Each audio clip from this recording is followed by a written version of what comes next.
क्या आप विदेश में जाकर स्टडीज़ करना चाहते हैं और अपने करियर को एक बूस्ट देना चाहते हैं? हेलो दोस्तों, स्वागत है आप सभी का मेरे आज के वीडियो में। पिछले कुछ वर्षों से विदेश में पढ़ाई करने का जो चलन है बहुत तेज़ी से बढ़ा है और इसका मेन रीज़न है इंटरनेशनल कॉलेजेस में एडमिशन की जो प्रोसेस है वो अब पहले से ज़्यादा आसान हो चुकी है और ऑप्शंस भी बहुत बढ़ गए हैं।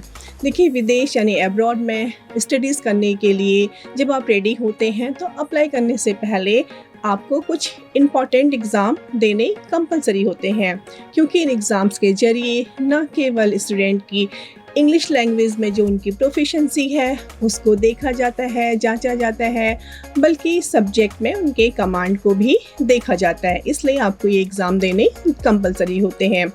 स्टूडेंट जब यूके में, यूएसए में या फिर कनाडा जैसे देशों में पढ़ने के लिए जाते हैं तो उनको अपनी इंग्लिश लैंग्वेज की जो समझ है उसको साबित करने के लिए कुछ लैंग्वेज एग्ज़ाम देने कंपलसरी होते हैं। तो आज मैं उन्हीं के बारे में बात करूंगी। सबसे पहला जो एग्ज़ाम है वो आइल्स का यानी international English language testing system. ये एग्ज़ाम अगर आप यूके जाना चाहते हैं, ऑस्ट्रेलिया जाना चाहते हैं या फिर न्यूजीलैंड में स्टडी करने के लिए जाना चाहते हैं तो ये देना आपको ज़रूरी होता है।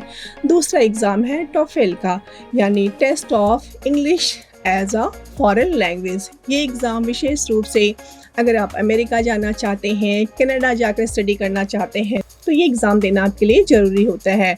टॉफल एग्ज़ाम दो तरीके से आप दे सकते हैं। पहला है इंटरनेट बेस्ड टेस्ट यानी IBT, दूसरा है पेपर बेस्ड टेस्ट। यूएसए में जो टॉफल है उसको ज़्यादा प्रायोरिटी दी जाती है, तो इस बात का ध्यान रखें। तीसरा जो लैंग्वेज का एग्ज़ाम है वो है PTE यानी पेयरसन टेस्ट ऑफ इंग्लिश। ये पूरी तरह से कंप्यूटर पर बेस्ड एक एग्ज़ाम है। दूसरे एग्ज़ाम की तुलना में इसमें जो स्कोरिंग का पैटर्न होता है वो थोड़ा सा अलग होता है।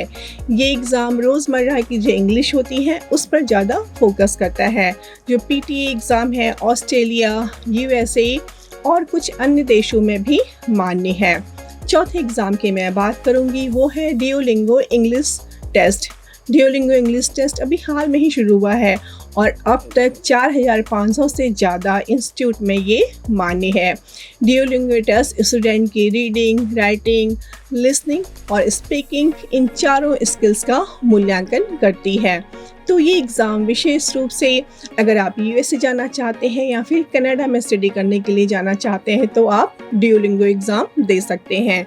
आइल्स, टॉफल, PTE और डुओलिंगो ये चारों एग्ज़ाम अधिकतर सभी अंडरग्रेड यानी ग्रेजुएशन और PG यानी मास्टर्स कोर्सेज, डिप्लोमा कोर्सेज या फिर सर्टिफिकेट कोर्सेज के लिए मान्य है। तो आई होप दोस्तों आपको आज की जो जानकारी है ज़रूर हेल्पफुल लगी होगी। अगर आप अब्रॉड में पढ़ाई करने का सपना देख रहे हैं तो इसको अपने दोस्तों के साथ शेयर करना भी बिल्कुल ना भूलें। अगले वीडियो में मैं आपको बताऊंगी कुछ और ऐसे एंट्रेंस एग्ज़ाम के बारे में जो विदेश में स्टडी करने के लिए देने कंपलसरी होते हैं। तो till then stay tuned and stay focused.